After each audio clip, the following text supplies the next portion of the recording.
আসসালামু আলাইকুম, সবাইকে স্বাগতম আমার YouTube channel SM creation V3। আজ আপনাদের জন্য নিয়ে এসেছি এক রোমান্টিক গল্প, অচেনা ট্রেনে শুরু হওয়া প্রেম, পর্ব 1। চলুন কথা না বাড়িয়ে শুরু করা যাক।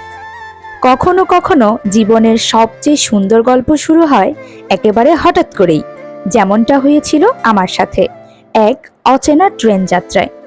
সেদিন বিকেলটা ছিল অন্যরকম।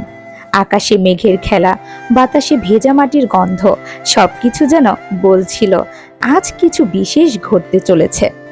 আমি ট্রেনে উঠলাম, হাতে বই, চোখে হালকা ক্লান্তি আর মনে এক অজানা শূন্যতা। জানালার পাশে বসে বাইরে তাকালাম।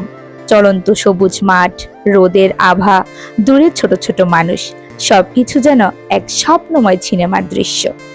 ঠিক তখনই আমার পাশে বসলো একজন অপরিচিত ছেলে। সাদা শার্ট, কাঁধে ব্যাগ, চোখে শান্তি, যেন পৃথিবীর কোনো ব্যস্ততা তার কাছে পৌঁছায় না। প্রথমে পাত্তা দিতে চাইনি, ভাবলাম আর একজন সাধারণ যাত্রী, কিন্তু না তাকিয়েও বারবার তার উপস্থিতি অনুভব করছিলাম। আমার বুকের ভেতর অদ্ভুত ধুকপুকানি হচ্ছিল, যদিও কোনো কারণ খুঁজে পাচ্ছিলাম না। হঠাৎ ট্রেন একটু দুলল, আমার হাতে থাকা বইটি পড়ে গেল তার দিকে। সে বইটি তুলে দিয়ে হেসে বলল, আপনার বই? ওই হাসিটা আজও চোখ বন্ধ করলেই মনে পড়ে। আমি হেসে বললাম, ধন্যবাদ। ট্রেনে বই পড়া সত্যিই কঠিন। সে শান্তভাবে মাথা নেড়ে বলল, তবুও চেষ্টা করেছেন, এটাও একটা সাহস। এরপর ধীরে ধীরে আলাপ শুরু হলো। আমি বললাম, আমি খালামণির বাসায় যাচ্ছি। সে বলল, তারও চট্টগ্রামে কিছু কাজ আছে। সাধারণ কথাগুলো যেন অসাধারণ হয়ে উঠেছিল। আমাদের আলাপে হাসি, খুনসুটি আর মাঝে মাঝে নীরবতা, প্রতিটি মুহূর্তে মনে হচ্ছিল আমরা অনেক আগে থেকেই একে অপরকে চিনি, যদিও নামও জানি না। বাতাসে আমার চুল উড়ছিল। আমি বারবার ঠিক করতে চাইলাম। হঠাৎ খেয়াল করলাম সে চুপচাপ আমার দিকে তাকিয়ে আছে। আমি হেসে বললাম, আপনি কি সবসময় তো চুপচাপ থাকেন? সে মৃদু হেসে বলল, না, শুধু আজ, কারণ আপনাকে কিছু বলার মতো শব্দ খুঁজে পাচ্ছি না। আমার গাল লাল হয়ে গেল।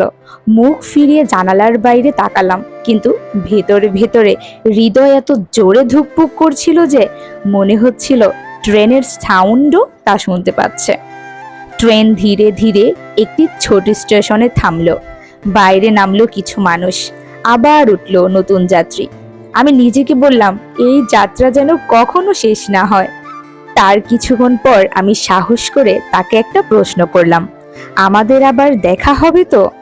সে চুপচাপ শুধু আমার দিকে তাকিয়ে রইল, কিন্তু সেই দৃষ্টি, নীরবতার ভেতর লুকানো বার্তা আমার হৃদয়কে স্পর্শ করলো।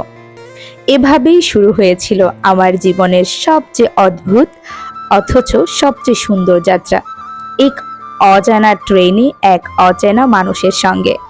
যে অচেনা মানুষ হয়তো আমার জীবনের সবচেয়ে প্রিয় পরিচিত হয়ে উঠবে, কিন্তু কিভাবে তার সঙ্গে সম্পর্ক গড়ে উঠবে, এই রহস্যের উত্তর জানতে হলে অপেক্ষা করতে হবে পর্ব 2 এর জন্য।